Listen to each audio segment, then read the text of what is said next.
자, 당신은 돕는 자이십니까? 라는 제가 하는데요. 자, 우리 그림 한번 볼까요? 요 그림을 한번 보세요. 자, 우리 한번 읽어봐요. 위에가 뭐죠? 두려워하지 말라, 그런 말입니다. 시작.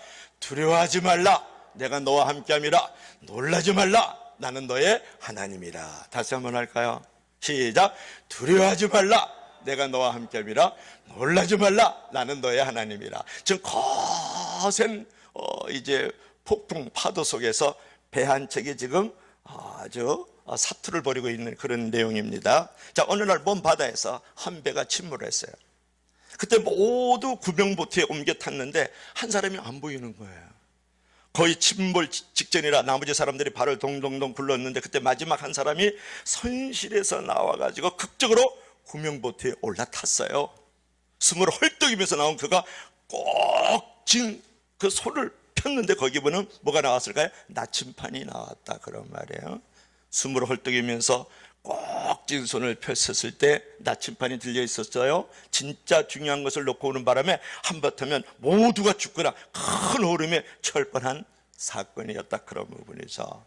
여러분, 우리가 인생에 나침판이 없으면 침몰하고 길을 잃어버린다, 그런 말이에요. 여러분, 인생에게는 나침판이 필요합니다. 무엇이 인생의 나침판일까요? 여러분에게 묻잖아요. 가장 중요한 인생의 나침판은 하나님 말씀이다. 기독교는 하나님의 말씀으로 변화된 사람들의 역사고 그들이 걸어가는 길을 보여주고 있는데 그것은 하나님의 말씀이 인생의 나침판이다, 그런 말이에요. 두 번째로는 성령의 인도가 인생의 나침판이에요. 흔히 성령의 역사라 그러면 막 불을 받고 방언을 막 헛분 물듯이 이렇게 하면서 그런 것 현상으로 오해하지만 성령 충만의 가장 뚜렷한 특징이다, 목적은 뭐냐면 날마다 선한 성령의 인도함을 받는 거예요. 두 번째 인생의 나침판은 뭐라고요? 성령의 인도. 자, 세 번째라고 뭐 어떤 부분이 있을까요? 또 하나의 중요한 인생의 나침판이 있는데 그것은 바로 좋은 멘토를 만나는 거예요. 멘토, 변토가 아니고 멘토라는 것은 뭐냐면 좋은 상담 안내자를 만나는 거예요. 좋은 지도자를 만나는 거예요. 좋은 스승을 만나는 거예요. 또한 아버지 같은 선생을 만나는 게 멘토다, 그런 말이에요. 그래서 우리가 인생에서 가장 중요한 나침판은 세 가지인데 첫째로는 뭐라고요? 하나님의 말씀, 두 번째는 성령의 인도, 세 번째로는 선한 멘토, 지도자라든지 스승이라든지 좋은 상담 안내자를 만나는 것이 나의 인생의 나침판이다. 여러분, 좋은 멘토의 도움이라는 것은 인생의 성공의 가장 중요한 요소 중에 하나입니다. 이제 좋은 멘토, 즉 좋은 지도자, 좋은 스승 또는 좋은 상담 안내자 또는 아버지와 같은 선생을 만나는 것은 우리에게 매우 중요한 비전인데 내가 그러한 사람이 되든지 내가 그러한 사람을 만나든지 그럴 때 여러분의 인생에 나침판을 갖게 되는 거죠. 자, 오늘 본문을 보면 사도 바울을 통해서 우리가 네 가지 좋은 멘토가 되는 방법 또는 좋은 지도자가 되고 좋은 상담 안내자가 되고 좋은 아비 같은 스승이 되려면 어떻게 해야 되느냐를 잘 우리가 말씀하고 있는데 첫째로는 한번 따라합시다. 하나 되기 위하여 이해하라. 시작. 하나 되기 위하여 이해하라. 아멘. 자, 고린도후서 1장 21절 한번 읽어볼까요? 우리 다 같이 시작. 우리를 너희와 함께 그리스도 안에서 굳건하게 하시고 우리에게 기름을 부으시는 하나님이시니 다 같이 아멘 합시다. 아멘. 우리가 이 땅 위에서 좋은 지도자가 되어지고 또는 아비 같은 선생이 되어지고 말이죠. 좋은 상담 안내자가 되어지기 위해서는 하나 되기 위해서 이해할 줄 알아야 된다는 거예요. 이런 말이 있어요. 사람은 선해도 사람들은 악하다. 사람은 선해도 사람들은 악하다. 이것이 마틴 부부가 하는 말인데 사실은요, 개인적인 도덕은 있는데 비도덕적 사회를 말하는 거예요. 자, 다시 한번. 사람은 선해도 사람은 악하다. 그래서 성도는 늘 파당을 조심해야 돼요. 초대교회 당시 고린도 교회에는 파당이 있었어요. 각 사람은 좋은데 사람이 모여지니까 악해지기 시작해가지고 바울파, 개바파는 게 베드로예요. 베드로파, 그 다음에 그리스도파, 바울파, 그래가 쪽파, 양파 그래가지고 아주 네 개 파당이 움직이고 있었거든요. 그런 파당 싸움으로 인해 가지고 바울의 반대파는 바울의 사도권을 부인하는 거예요. 너는 예수도 직접 보지 않았잖아. 그러니까 넌 사도성이 없어. 이렇게 부인하는 사람도 있었고 또 말이 어눌하다. 우리처럼 방언도 못해. 얼굴도 못해. 다리는 안짱다리고 말이지. 눈은 단추눈이고 말이지. 치는 또 잘하다 말고 말이지. 짜리몽땅하고. 그러면서 사도성과 사생활을 갖다가 부인하고 폄하하고 비판하고 정죄하는 무리가 있었단 말이에요. 또한 바울이 어떤 부분으로 또 비난을 받았냐면 고린도 교회를 방문하겠다 그랬어요. 왜냐 그러면 고린도 교회가 성적으로 타락을 했어요. 그러니까 계모하고 그 자식하고 성적인 부분을 가지고 있었을 뿐만 아니라 또 항구 도시가 우상을 많이 섬겨요. 돈을 또 좋아하고. 그리고 바닥에 있을 그 신비주의자들 막 방언하고 애언하고 막 이렇게 치우친 은사주의로 가득 찬 교회가 고린도 교회라서 내가 속히 방문하겠다고 말했다가 그 계획을 변경하고 방문하지 않은 것을 꼬투리로 삼아가지고 사도 바울은 말이야, 우리 교회 말이지 방문 앤드 신방하기로 했는데 안 온다고 말이지. 그래서 비난하고 또 정죄했어요. 그래서 바울은 고린도 교인들과 관계 회복을 위해서 정말 피 흘리는 싸움이 있었거든요. 심혈을 기울였다 그런 말이에요. 그래서 오늘 21절 말씀이 나온 거예요. 보세요. 우리를 너희와 함께 그리스도 안에서 굳건하게 하시고 우리에게 기름을 부으시는 하나님이시니, 이렇게 말씀하고 있는데 이 말은 뭐냐면 서로 간에 오해를 풀고 하나가 되자 그런 말이에요.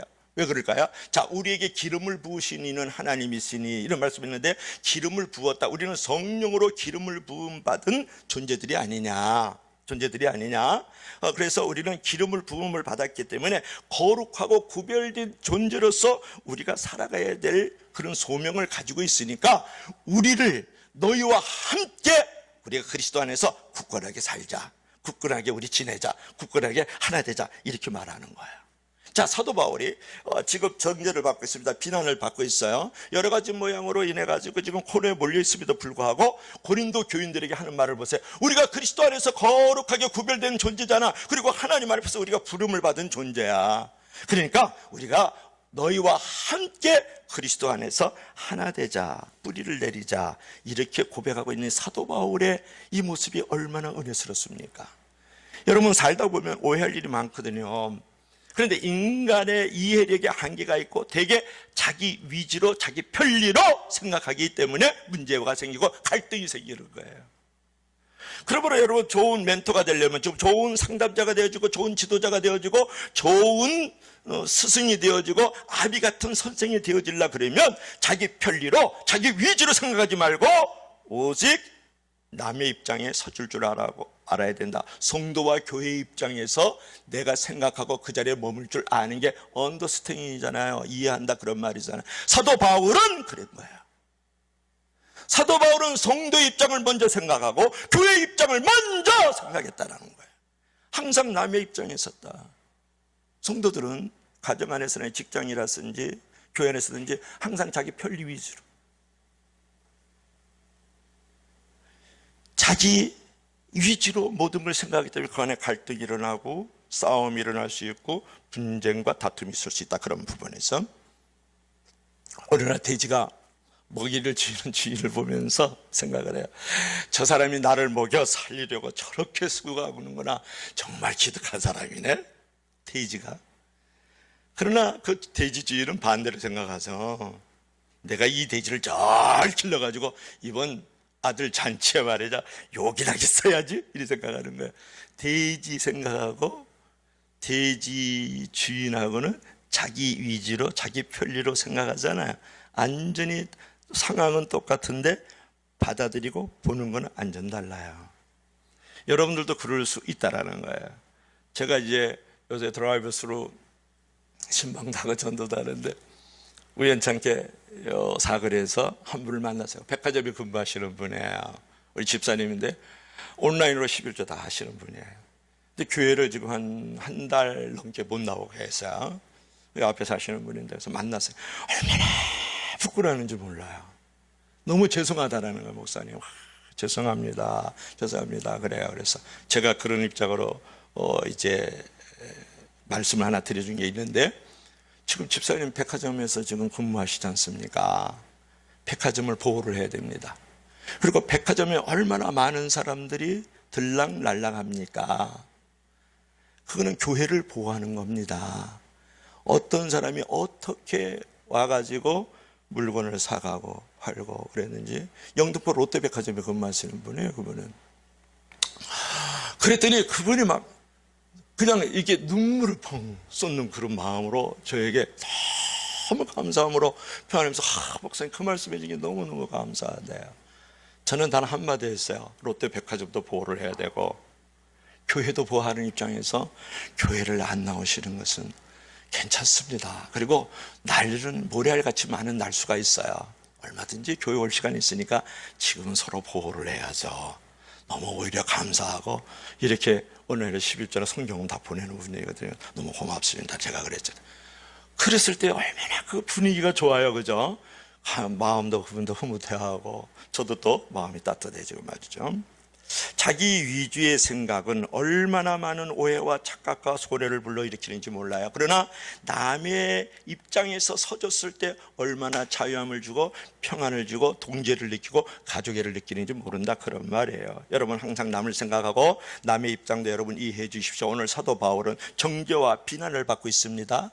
그리고 여러 가지 모양으로 코너에 몰려 있음에도 불구하고 우리가 그리스도 예수 안에서 거룩하게 구별되고 소명을 받은 존재로서 성령 안에서 하나 되고 그리스도 안에서 우리 하나 됩시다 라고 말했던 것처럼 저와 여러분들도 남에게 적절한 도움을 주고 이해를 주고 하나 되기를 힘쓰는 멘토와 같은 역할을 되기를 주의 이름으로 부탁합니다. 자, 두 번째로는 어떤 부분이 있을까요? 자, 좋은 지도자, 좋은 상담 안내자, 좋은 아비와 같은 스승이 되려고 하면 다 같이 시작. 살리는 격려를 하라. 어떤 사람 죽이는 격려도 하는 사람이 있어요. 다시 시작. 살리는 격려를 하라. 자, 21절 읽었죠. 자, 22절 한번 읽어볼까요? 우리 다 같이 시작. 그가 또한 우리에게 인치시고 보증으로 우리 마음에 성령을 주셨느니라. 다시 한번 시작. 그가 또한 우리에게 인치시고 보증으로 우리 마음 가운데 성령을 부어주셨느니라. 그가는 누구예요? 하나님이죠. 여러분 여기서 인친다는 말이 나왔어요. 인쳤다라는 말은 진정성 소유권을 말하는데요. 자, 인치는 행위라는 것은 첫째로는 고대 시대도 그렇지만 오늘날 우리 시대도 마찬가지입니다. 인친다는 건 도장을 찍는 거예요. 제가 그제 우리 작은 보듬도서관 현대 쪽에 있지 않습니까? 아파트 쪽에 있지 않습니까? 그래서 2년을 재계약을 했어요. 7월 17일 날 이제부터 시작해서 2년을 다시 제가 도장을 꽝 찍고 장만도 목사 사인을 싹 하고 왔단 말이에요. 자, 그래 인치는 행위, 도장을 찍는 행위는 뭐냐면 공문서가 변조되지 않았음을 나타내는 거예요. 공문서의 진정성. 그리고 도장을 꽉 찍은 건 뭐냐면 당신이 나한테 이 건물을 2년 동안 내 것이라고 양도하는 거예요. 그래가지고 나의 소유권을 나타내는 거예요. 그러니까 인쳤다라는 말은 뭐야? 진정성과 소유권을 나타낸다, 그런 부분이죠. 여러분, 하나님이 누구를 인쳤다는 것은 그 하나님의 축복이 약속된 존재이고 하나님의 소유다, 그런 말이에요. 하나님의 도장을 꽝 찍었어요. 이것은 뭘 말해요? 나는 하나님 앞에 약속된 존재이고 하나님의 소유다, 그런 말이에요. 근데 그 사실을 누가 보증을 했을까요? 성령님이 보증을 해요. 보증을 한다. 오늘 보니까 인치시고 보증으로 성령을 우리 마음 가운데 주셨느니라, 그렇게 말씀을 했는데, 여러분 요즘에 보증 안 씁니다. 그죠? 가족끼리도 자꾸 보증 안 쓰려고 그래요. 여러 가지 문제들이 생기면서 가까운 가족과 일가 친척들도 보증을 서지 않으려고 합니다. 그래서 보증인을 구하기 참 어렵거든요. 그런데 우리같이 부족한 존재, 죄와 허물이 많고 거짓되고 불의하고 악하고 음란하고 또 부족하고 연약한 존재임에도 불구하고 누가 보증을 서준다고요? 성령께서 우리를 보증을 서주신다.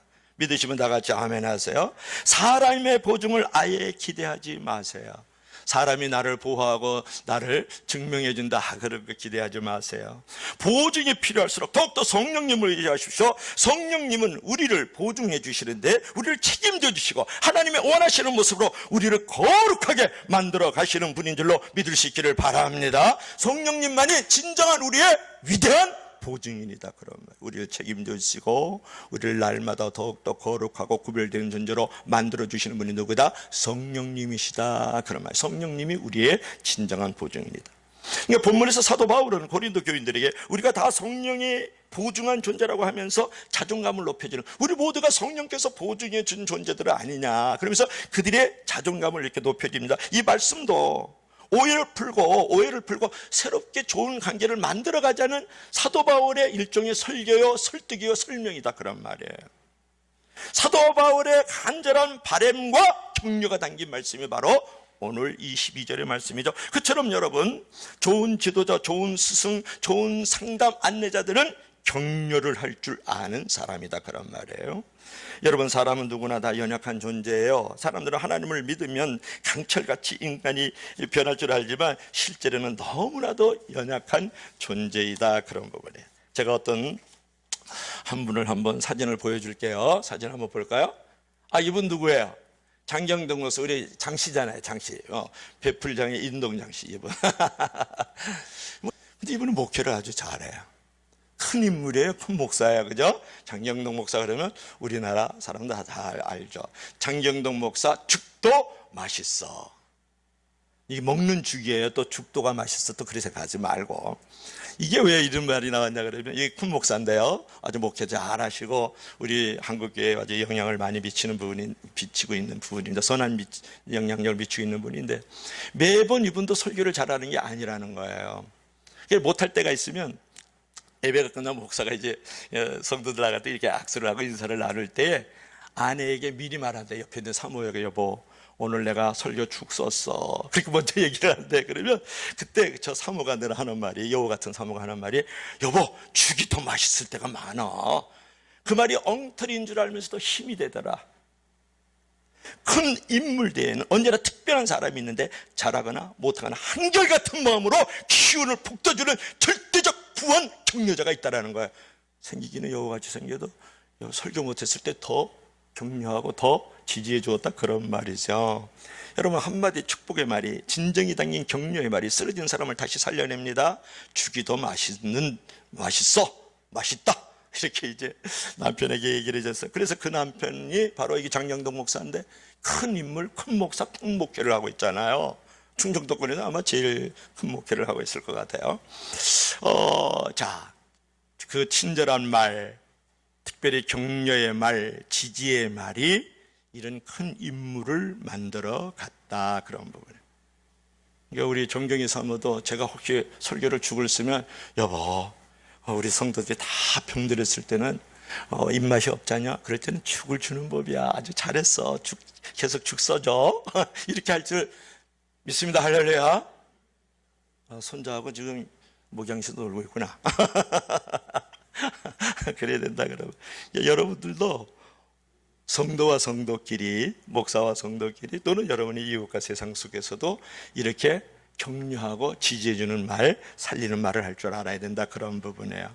여러분, 살다 보면 힘든 일이 많이 생기고 누구나 한두 가지 이상의 고민거리가 다 있잖아요. 그래서 격려가 필요한 거예요. 이번에 이제 드라이브스루 하면서 신방할 때 제가 엄청난 격려를 받았어요.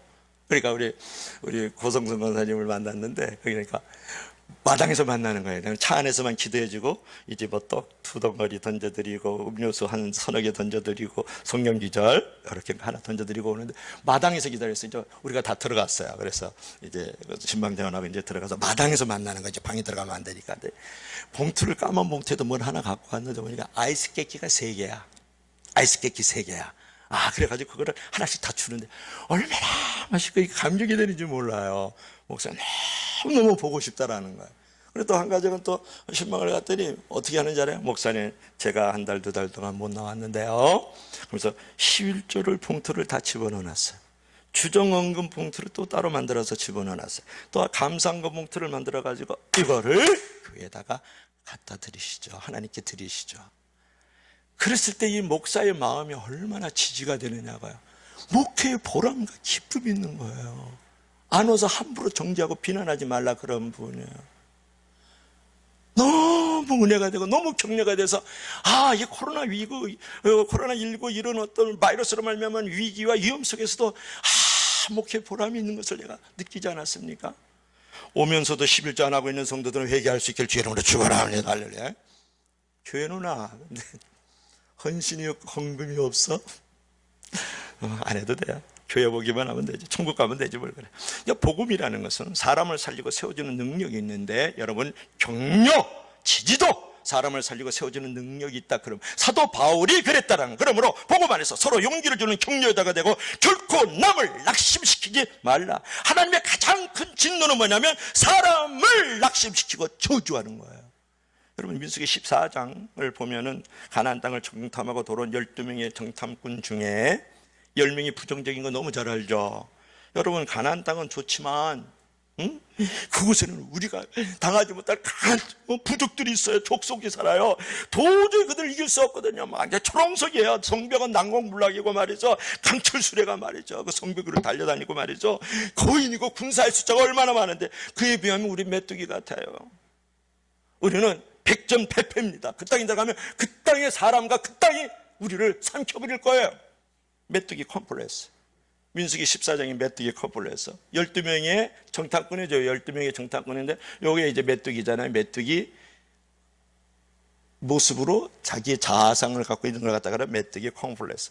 그 말을 듣고서 온 백성들이 밤새도록 통곡하고 원망하면서 또 누구를 원망해요? 지도자 원망하는 거야. 늘 보면. 누구예요? 하나님의 세우신 자 묘세를 치어 죽여주시든지 우리를 애굽 땅에 다시 돌아가서 부뚜막에서 떨어지는 그냥 고기라도 그냥 마늘이라 후추라도 좀 먹게 해주세요. 밤새도록 울고 대성통곡해. 차라리 죽여 주시옵소서 그랬어요. 진짜로 그랬어요. 그래 백성들이 그런 부르짖으면 하나님이 진노를 해가지고 그 땅을 탐지했었을 때 12명의 정탐꾼을 통해서 40일을 40년으로 1일이 1년에서 40년 강야 학교 뺑뺑이 학교를 이렇게 돌게 만드시면 60만 3,550명이 죽어나가잖아요. 40년 동안. 그러니까 애굽에서 태어났던 모든 1세대는 광야에서 다 죽어요. 40년 동안에.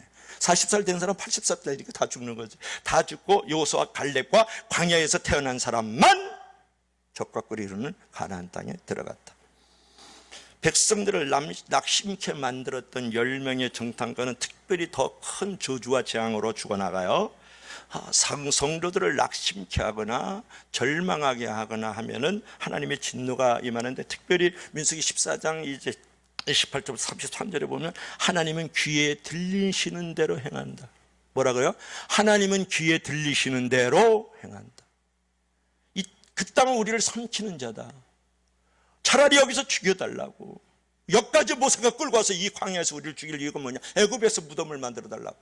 거기서 다 죽어요. 여러분, 기도라는 건 그래서 중요한 거예요. 하나님이 다 듣고 계셔. 들은 대로 행하시는 거예요.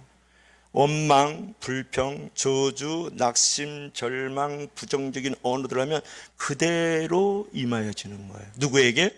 나에게, 너에게, 우리에게 임하여 줄 수 있다. 그러면 여러분, 누군가 거룩한 꿈과 비전을 향해 나갈 때 그를 실망시키거나 낙심시키지 마십시오. 부정적인 말은 의욕을 잃게 만들고 과도한 비판과 책망은 자신감을 빼앗고 공동체를 파괴해버리고 마는 거예요. 사도 바울은 어떤 형편이 있었든지 우리는 모두가 성령의 기름 부음을 받은 자 아닙니까? 그런 자존감을 가지십시다. 그리고 우리가 하나님 앞에 거룩하게 구별된 존재로서 소명을 받았으니 우리 그리스도 예수 안에서 하나 됩시다. 얼마나 멋진 말을 하고 있어요. 그죠? 우리 하나님께서 도장을 찍은 하나님의 진정성 있는 백성이요, 하나님의 소유된 백성이요, 왕같은 지성입니다. 우리는 하나 됩시다. 그러면서 격려하는 모습을 보세요. 결코 바울이 격려하고 싶은 마음은 아니잖아요. 그들 칭찬하고 싶은 마음이 아닌 거예요. 그들 축복하고 싶은 마음이 아닌 거예요. 그럼에도 불구하고 in spite of nevertheless, 그럼에도 불구하고 그는 격려하고 칭찬하는 사도 바울의 신앙의 고백을 보세요. 여러분, 집사님, 좋은 목표에 한번 해봅시다. 약해도 하나님이 함께 하시면 능치부담이 없죠. 코로나19 바이러스, 그런 일로 인해 가지고 교회가 주눅들 필요 있나요? 위축되고 위기다, 이렇게 생각할 필요 없어요. 하나님이 도와주시면 뭐든지 할 수 있죠. 그냥 나이스 말이죠. 돌멩이 5가 가지고 다 쓰지도 않고 하나로 말이죠. 칼과 장패로 방패로 마치 밀고 들어오는 골리앗도 때려 눕혔는데 못하겠어. 이런 말 한마디 할 수 있잖아요. 가족끼리 만나면 55점마다 갖고 내가 너를 위해서 미역국을 먹고 그냥 시키를 만해 그냥 너를 낳냐 내가 이놈의 새끼야 막 이러지 말고 55점 맞았냐? 그래도 틀린 것보다 맞은 게 많다. 맞은 게 많아. 55점이니까 말이죠. 이런 거. 여보, 수고했어. 고생 많지? 등 한 번 두드리는 게 뭐 이렇게 어려워요? 부부간에. 가장 칭찬하고 인정해야 될 게 아내고 남편인데 가장 안 되는 게 또 부부더라고 보니까. 교회 일꾼들에게도 이렇게 왔어요. 정말 수고했어요. 정말 제가 이렇게 교회 들여다보지 못하는데 이렇게 만들었군요. 교회 이렇게 오는 거는 당신의 기도와 섬김 덕분에. 이런 말 한마디 왜 안 될까요? 아니 우리 교회는 잘하는데 장경록 목사는 그런 교회가 아니다 그런 말이에요. 여기 윤석전이 교회하고는 그렇게 아니다 그런 말. 그래서 그리고 여러분 왜 내가 격려가 안 되고 칭찬이 안 되느냐가 있는데 그건 비교해서 그래요. 자 보세요. 짜장면은 짬뽕을 부러워하지 않고 짬뽕은 짜장면을 부러워하지 않는다 그런 말이 있어요. 부러우면 지는 거다 그런 말이 있어요. 진짜 먹고 싶다. 아이고 오이가 왜 이렇게 신선하게 보이냐 그냥 먹으면 좋겠다. 짬뽕 부르르 먹었으면 좋겠다. 야 진짜 짜장면과 짬뽕 부러우면 지는 거다 이런 말이 있어요. 무슨 말인지 아세요? 짜장면이 짬뽕을 부러워하면 지는 거고 짬뽕이 짜장면 부러워하면 지는 건데 짜장면이 그랬다는 거 아니야. 나는 짜장면을 위해서 태어났다. 그런 뭐가 있어요? 자부심. 그리고 나는 나만의 국물은 없지만 나는 나만의 맛이 있다. 그런 사명감이 있다라는 거 아니에요. 그러니까 짜장면은 나만의 사명감, 나만의 자부심을 갖는 자존감이 있었다 그런 말이에요. 그런데 짬뽕이 부러워가지고 자기 그릇에다가 짬뽕에 국물을 붓다 그러면 짬짜면 노. 짬짜면은 짤병하고 짜장면하고 짬뽕하고 나눠져 있어요. 이 경계선이 있어요. 섞으면 뭔지 알아요? 그 짬짜면이 아니고 개밥이에요. 내가 남을 부러워하면서 그거에서 조종당하고 그걸 내가 내 인생에 섞으면 지는 거예요. 그리고 개 같은 인생이 되는 거다 그런 말이에요. 그래서 짜장면은 짜장면답게 살면 되는 거고 정인아 짬뽕은 짬뽕답게 살면 되는 거야. 나는 국물로 사람들을 시원하게 만들어가고 후루룩 하얗게 말이지 인간을 하얗게 만들어줄 수 있는 그런 줄기를 가지고 있다 그렇게 생각하면 되잖아요. 그래서 우리에게 이미 알려진 사람 가운데 하나가 누구냐면 헝가리 정신이라 그래가지고 영국의 경제학자인데 찰스 핸디라는 사람이 있는데 그분이 쓴 책 가운데 하나가 뭐냐면 홀로 천천히 자유롭게 홀로 천천히 자유롭게라는 그런 책을 쓴 가운데서 29명을 이제 분석하고 결론으로 이렇게 말했어요. 중요한 것은 1등이 아니라 좋은 일을 하는 것이다. 다 같이 한번 읽어봐요. 시작. 중요한 것은 1등이 아니라 좋은 일을 하는 것이다. 그 책 제목 가운데 하나 가운데 보세요. 문제는 돈이 아니라 정신의 빈곤이다. 이런 기절 하나는 성경 어디다 집어넣어도 정말 꿀리지 않는 그런 말이에요. 문제는 돈이 아니라 정신의 빈곤이다. 중요한 것은 1등이 아니라 좋은 일을 하는 것이다. 왜 내가 격려가 안 되고 인정이 안 되고 칭찬이 안 되느냐. 내 자신뿐만 아니라 우리라는 공동체에 비교를 하는 거예요. 1등이 아니라는 거예요. 1등이 아니라는 거예요. 우리가 좋은 일을 하는 사람이 자유롭고 평안하고 성공적인 사람, 그런 사람이 1등이에요. 근데 1등이 해야만 평안하고 1등에 행복하고 1등에 성공적이라고 생각하는 자체가 거짓자에 내가 묶여 있는 거예요. 거짓된 철학이다 그런 말이 있어요. 여러분 남을 따라 살지 마세요. 남과 비교하지 마세요. 자신을 믿고 홀로 천천히 아무도 가지 않은 자기만의 길을 가는 사람, 자기다움이 중요한 거예요. 남다움 되다가 남의 조종받고 남처럼 안 돼가지고 비극적 결말을 갖고 있는 사람이 너무 많죠. 여러분 보세요. 김연아가요 피겨스케이트를 타는데 절대로 손흥민이 부러워하지 않아요. 손흥민이 골 차잖아요. 축구하잖아요. 절대 손흥민이 김연아 부러워하지 않아요. 김연아대로 피겨스케이트 잘하고 손흥민 골을 차잖아요. 세계적인 테너 가수가 파파로티인데 파파로티가 막 테너 할렐루야 그러면서 막 여기서 그냥 또로티에도 그런 사람 하나 나타났던데 그런 사람이 절대로 소프라노 세계적인 가수 누구예요? 조수미 부러워하지 않아요. 그리고 베토벤의 베토벤의 그런 어떤 명곡이 있잖아요. 재즈가 안 부러워요. 재즈가 절대 베토벤 노래 안 부러워하거든요. 짜장면은 절대 짬뽕 안 부러워하고 짬뽕은 절대 짜장면 안 부러워해요. 왜냐? 자기다움을 갖고 있는 거죠. 아무도 가지 않은 자기만의 길을 1등이 되는 게 아니라 좋은 일을 하는 것으로 자기를 다스리고 있기 때문에 믿으시면 다 같이 아멘 하세요. 그래서 우리가 비교급 인생으로 살아가면 절대로 칭찬이 안 되고 인정이 안 되고 지지가 안 돼. 저 집사님 야 기도 1시간밖에 못해. 2시간을 해야지. 2시간짜리가 1등이니까. 너는 헌금 그래 10,000원 하냐? 난 10만 원 하냐? 그래서 사람 인정이 안 되는 거예요 이게. 그 자기다움으로 살아가고 있는데 지금. 그렇잖아요. 그래서 우리가 비교급 인생을 살지 말고 최상급 인생을 살아야 돼. 예수 그리스도께서 나를 위해 십자가에 달려 죽으셨어.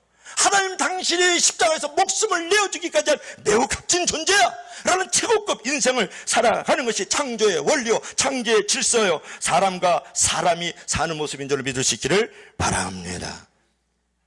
그건 얼마나 중요할까 봐요. 너무 비교급 인생으로 살기 때문에 불행한 거예요. 우린 최상급 인생으로 살아가야 되거든요. 여러분, 사람은 사람 때문에 넘어지기도 하지만 사람 때문에 일어서기도 합니다. 그처럼 남을 격려하고 일으켜주는 좋은 지도자, 좋은 상담 안내자, 좋은 아비 같은 스승이 되길 주의 이름으로 부탁합니다. 자, 마지막으로 한번 볼까요? 다 같이 시작. 인내하며 섬기라. 인내하며 섬기라. 성경 기절 한번 두 절이지만 한번 읽어봅시다. 시작. 내가 내 목숨을 걸고 하나님을 불러 증언하게 하시노니 내가 다시 고린도에 가지 아니한 것은 너희를 아끼려 함이라.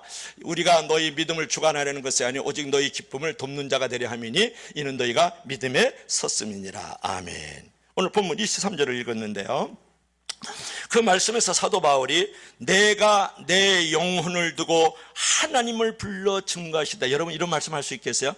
하나님이 내 증인이야. 이런 말, 이거 쉽지 않은 말이에요, 그죠? 자신이 하나님을 증인으로 삼아도 꺼리낌이 없을 정도로 진실한 말을 하고 있다, 그런 말이에요. 그 말은 뭐냐, 이게 무슨 말을 함축하고 있느냐 그러면, 사도 바울은 자신이 고린도를 방문하지 않은 것은 인간적인 뜻을 따라 계획을 변경한 것이 아니고 고린도 교인들을 아끼는 마음의 발로였다, 그런 말이에요. 그런데 재밌는 표현이 뭐가 있냐 그러면, 여러분 보면 이제 고린도전서라 그랬어요. 4장 21절에 보면 너희가 무엇을 원하느냐, 내가 매를 가지고 너희에게 나아가랴, 사랑과 온유한 마음을 가지고 나아가랴. 사도 바울이 지금 갈등이 있어요. 이거는 보니까 막 지나친 은사주의에 취해가지고 그냥 예언을 하고 방을 입에 거품을 넣고 막 그냥 뒤로 자빠지질 않나, 그냥 뭐 여러 가지로 우상을 섬기질 않나, 뭐 이 당이다 저 당이다 통합당이다 미래 뭐 민주주의당이다 뭐 이러면서 다투질 않나, 난리가 난 거예요. 그러니까 몽둥이를 두고 내가 나아가야 되겠느냐, 내가 사랑과 온유한 마음을 가지고 나아가랴. 고린도전서 4장 21절, 이런 고민과 갈등이 있었던 사람이 누구냐 하면 사도 바울이에요. 근데 내가 지금 내려가면 도저히 몽둥이 채찍질을 해야 될 이 고린도 교인들인 거예요. 타락도 우상, 뭐 성적인 부분들, 뭐 파당을 짓고 있고 지나친 은사주의, 신비주의, 체험주의 이런 것들로 그냥 휩싸여 있고 이러니까 가면 그냥 때려야 되는 거야. 막 책망하고 꾸지람 정도가 아니라 매를 가지고 와서 이제 때려야 되겠다, 그럴 정도였거든요. 그런데 내가 내려가지 않는다. 누구를 보내면 디도나 디모데를 내려보내요. 그쪽으로, 고린도 교회로. 본인이 안 가요. 근데 그것은 뭐냐면, 고린도 교회에 가지 아니한 것은, 그랬죠, 너희를 아끼려 합니다. 이 아끼려 한다는 이 말이 되게 은혜스러운 말이에요. 뭐냐 그러면, 현재 분사형인데 옛날에도 아꼈지만 지금도 아끼고 있고 앞으로도 아낄 것이라는 거예요. 너희들은 그럼에도 불구하고 나의 가장 소중한 보배와 같은, 값진 진주와 같은 존재들이기 때문에 너희들을 내가 아끼지 않을 수가 없었고 아끼고 있고 앞으로도 아낄 거라는 거예요. 현주 분사형이에요. 여러분, 이 사도 바울의 이 마음을 여러분 알겠습니까? 사도 바울은 고린도 교인들이 마음의 준비가 되지 않은 상태에서 사도 바울이 고린도 교회에 가서 그를 비난했던 사람들, 정죄했던 사람들, 판단했던 사람들을 치리하고 징계하면 상황이 더 나빠질 것을 알았어요. 그래서 사도 바울은 오해가 생겨도 그들에게 잠시 생각하고 회개할 시간을 주고 나도 마음이 좀 가라앉아서 화해의 어떤 화목의 장을 만들어가기 위해서 교회 방문을 유보를 하고 꾹 참고 있는 이 사도 바울의 마음이 저와 여러분들에게도 필요하다고 생각하지 않아요?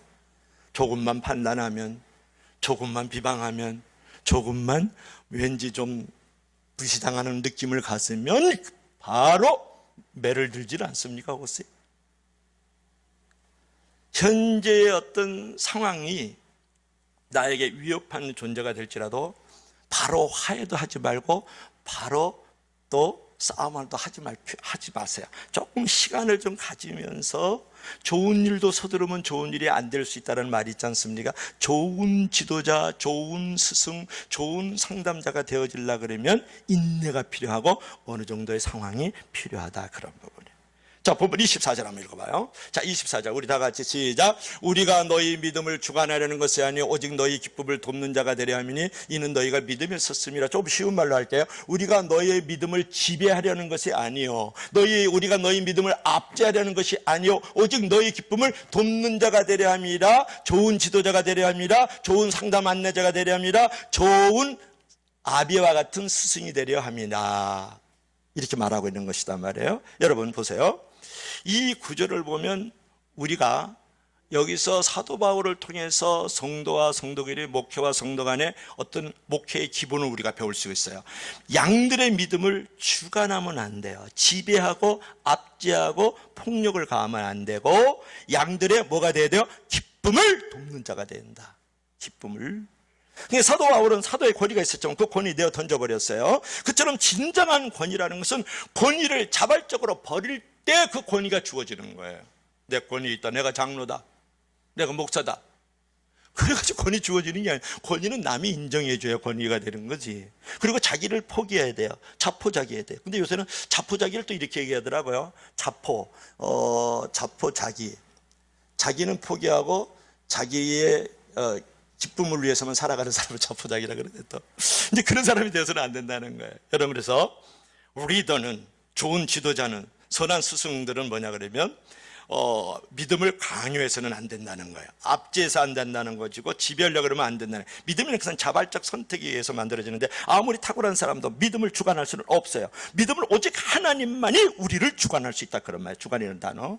억지로 누군가를 믿음을 가지게 하지 말고 그의 기쁨이 될 수 있도록 돕는 자가 되어질 때 역설적이게도 그에게 믿음이 들어가고 믿음의 사람이 만들어질 수 있단 말이에요.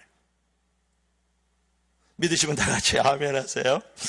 그러니까 목회적인 배려를 가지고 이 사도 바울은 고린도 교인들에게 스스로 깨달을 수 있는 마음과 시간의 여유를 주었다, 그런 말이에요. 고린도 교회 방문 계획을 그래서 취소한 것이거든요.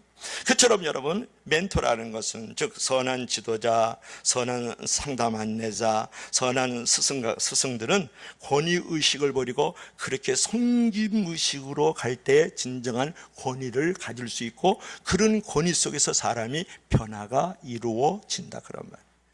그래서 이런 말에서 인기를 얻으려면 멀찍이 서라. 그러나 마음을 얻으려면 가까이 서라. 우리 다 같이 한번 읽어봐요. 시작. 인기를 얻으려면 멀찍이 서라. 마음을 얻으려면 가까이 서라. 아주 유명한 말인데, 이게 멘토링 할 때 여러분, 가까이 가면 자기의 어떤 인간적인 모습이 다 드러나죠. 인기를 잘 관리하려고 그러면, 명예를 잘 관리하려면 멀리 있으면 돼요. 그처럼 멀찍이 해서 멋진 설교를 하면서 참 저 목사 멋있어, 멀찍이 서 있는 저 장로를 해서 멋있어 라고 하면서 인기를 얻을 수 있어요. 그러나 목자는, 리더는 인기를 얻는 자가 아니라 마음을 얻는 자가 돼야 돼요. 혹시 여러분 교회 안에서 교회 바깥에서 인기를 얻고 있는 자입니까? 마음을 얻고 있는 자냐고 물어보는 거예요. 마음이 언제 움직이냐 그럴 때 가까이 설 때 움직이는 거예요. 그러면 여러분, 가까이 서면 뭐가 보이는 줄 알아요? 허물과 죄가 너무 많이 보여요. 실수와 연약함이 너무 많이 보이죠, 가까이 서면. 그렇죠? 그러나 그런 어떤 상처의 가능성을 가지고 있어요. 상처를 줄 수도 있고 상처를 받을 수도 있지만, 가까운 곳에서 볼 것 안 볼 걸 다 주면서 가까이 했을 때 잘못의 어떤 상처의 가능성도 있지만, 인격과 인격의 만남 속에서 마음과 마음이 소통하고 공유한다, 그런 말이에요. 그래서 마음을 얻을 수 있는 존재가 되래. 가정에서는 가장 허물과 죄를 많이 보여주는 것이 가정이에요. 가장 실수와 연약함이 많이 보는데 가정인데, 그럼에도 불구하고 아빠와 엄마가 다 자식들 간에 마음을 얻어가지고 있어요. 마음이 하나다, 그 말이에요. 여러분, 이거 매우 중요한 겁니다. 인기는 파도처럼 물러가요. 손흥민가 골을 쳐서 막 골대도 집어넣고 그러면 와 인기를 얻어요. 그러다가 그가 골을 못 넣고 실수를 하면 관중들이 물밀듯이 물려나가요. 마음이 없었기 때문에 그런 거예요. 여러분, 그런 만남은 필요 없다, 그런 말이에요. 자, 오늘 이제 하나의 예화를 하고 마칠까 싶은데요. 아빠의 위로라는 그런 간증을 하면서 오늘 설교 마치겠습니다. 여러분, 아빠의 위로라는 간증이 있는데, 이제 여행에서 이제 가족들이 이렇게 돌아오다가 우리 가서 그러니까 우리 가족이 아니고 이제 여기에 나오는 가족이 큰 사고를 당하고 말았어요. 그 사고로 나는, 이 딸이에요, 나는 두 개의 보조다리 없이는 걸을 수 없는 존재가 되었다. 나보다는 덜했지만 아빠도 보조다리 없이는 걸을 수 없었다. 나는 사춘기를 보내면서 죽고 싶을 정도로 열등감과 상처에 시달렸다. 내가 밥도 먹지 않고 책상에 엎드려 굴고 있을 때 위안이 되어준 사람은 바로 아빠였다. 아빠는 나와 똑같은 아픔을 가지고 있었기 때문에 나의 아픔을 낱낱이 알고 있었다. 아빠의 사랑으로 나는 무사히 사춘기를 넘기고 대학에 입학하게 되었다. 대학 입학식 날 아빠는 내가 자랑스럽다고 말하면서 눈물을 글썽였다. 입학식을 끝내고 나올 때였다. 눈앞에 아주 긴박한 상황이 벌어지고 있었다. 차도로 한 어린 꼬맹이가 뛰어들고 있었다. 그런데 내 눈앞에 믿을 수 없는 일이 이루어지고 있었다. 아빠가 보조다리 없이 아이를 향해서 전속력으로 달리고 있는 것이었다. 나는 내 눈을 의심하면서 아빠가 그 아이를 안고 인도로 나오는 모습을 지켜보았다. 아빠!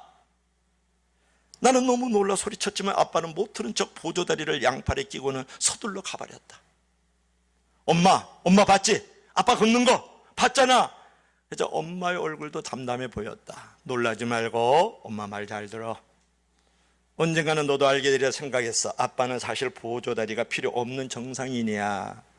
그때 아빠는 팔만 다치셨어. 그런데 4년 동안 보조다리를 짚고 다니신 거야. 너와 같이 아픔을 가져야만 너를 위로할 수 있고 너를 함께 지지할 수 있고 돌봐줄 수 있다고 생각했기 때문에 말이야. 왜 그랬어? 왜 아빠까지? 나도 모르게 울음이 터져 나왔다. 울지 마.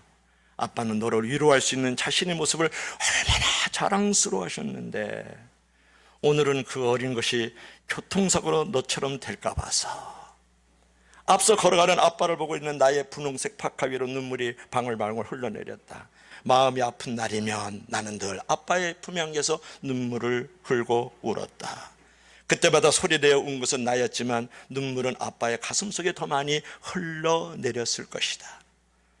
그래서 아버지의 심정을 느끼면서 아버지의 마음으로 대하기를 원하는 기도를 했다는 거고, 성령의 필터로 걸려진 말과 행동을 하게 하시고 남을 위로하고 격려하고 칭찬하고 그 아픈 자의 곁에 있어주는 존재가 되기를 원하는 딸의 간증이에요. 진짜 간증입니다. 여러분, 힘들고 외로운 사람의 사정과 사연을 알아주고 그를 이해해 주는 것은 매우 소중하다 그런 말이에요. 가르치려고 덤벼들지 마세요. 만들려고 덤벼들지 마시란 말이에요. 스승은 필요 없어요. 아비가 필요해요. 엄마가 필요하잖아요. 마음에 들지 않는 사람 정죄하고 비판하기 너무 쉬워요.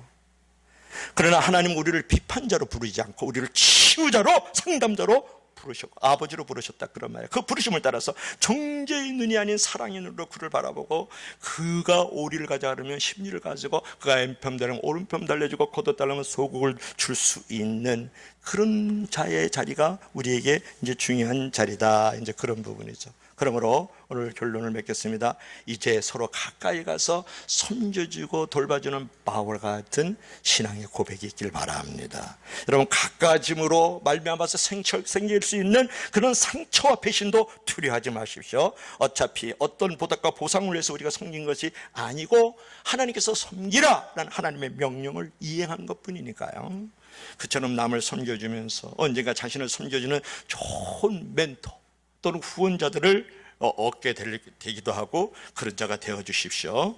그랬을 때 바로 하나님의 마음을 얻고 이웃의 마음을 얻는 진정한 축복자가 되는 줄로 믿을 수 있기를 바랍니다. 기도하시다. 앉은 자리에서